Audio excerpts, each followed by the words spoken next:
नमस्कार. आज आपण सुंदर अशी एक विंटर रेसिपी पाहणार आहोत.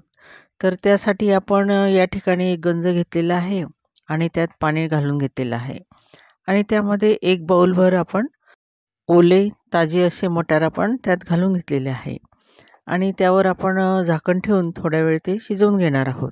ताजे असल्यामुळे ते तसेच ग्रेव्हीसुद्धा शिजू शकतात, परंतु आपण या ठिकाणी ते चांगले वाफवून घेतलेले आहे. त्यानंतर फोडणीसाठी आपण थोडंसं तेल घेतलेलं आहे आणि त्यात आपण आता एक कांदा मीडियम साईजचा कापून तो परतून घेणार आहोत आणि त्याचसोबत आपण 2 हिरव्या मिरच्यासुद्धा त्यामध्ये घातलेल्या आहे आणि त्या सगळ्याचं आपण आता वाटण करून घेणार आहोत. त्यानंतर त्याच कढईमध्ये आपण पुन्हा थोडं तेल घालून घेतलेलं आहे आणि त्यात जिरं टाकून आपण जे तयार केलेलं वाटण होतं तर ते वाटण आपण आता छान त्यामध्ये परतून घेणार आहोत. आणि त्यानंतर माझ्याकडे खवा अवेलेबल होता म्हणून मी त्यामध्ये खवा टाकलेला आहे आणि तो आपण छान असा परतून घेणार आहोत. जर खवा नसेल तर आपण या ठिकाणी 8 ते 10 काजू याची पेस्ट तयार करून आपण ती वापरू शकतो. त्यानंतर आपण थोडंसं 1 चमचा लसूणची पेस्ट घेतलेली आहे आणि तीसुद्धा आपण आता त्यामध्ये परतून घेणार आहोत. या ठिकाणी तुम्ही लसूण आणि अद्रक याची पेस्ट तुम्ही घेऊ शकतात. आणि ही भाजी जी आहे ते जास्त स्पायसी नसते, त्यामुळे 2 हिरव्या मिरचीचा मी इथं वापर केलेला आहे.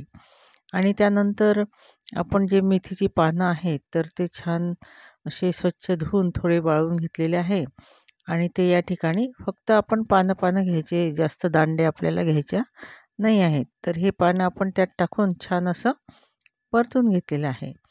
त्यानंतर आपण जे मटार वाफवलेले होते तर ते आपण पाण्यापासून वेगळे करून ते मटारसुद्धा एक बाउलभर आपण याच्यामध्ये टाकून घेतलेले आहेत.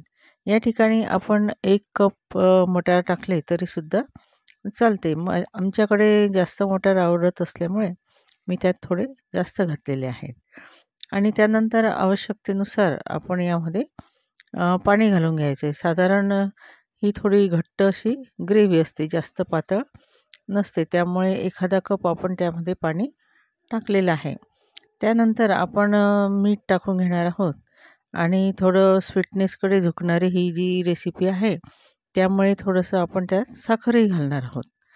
आणि मावा आणि मलाई सगळं आणि हे जे आहे तर याचा स्वीटनेस आहे आणि थोडीशी आपण यात साखरसुद्धा घालून घेतलेली आहे.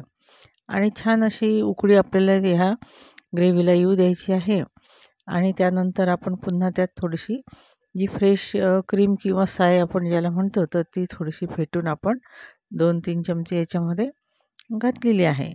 आणि त्यानंतर ह्या भाजीला छान अशी उकळी आली की आपली ही मेथी मटर मलईची भाजी जी आहे तर ती तयार झालेली आहे.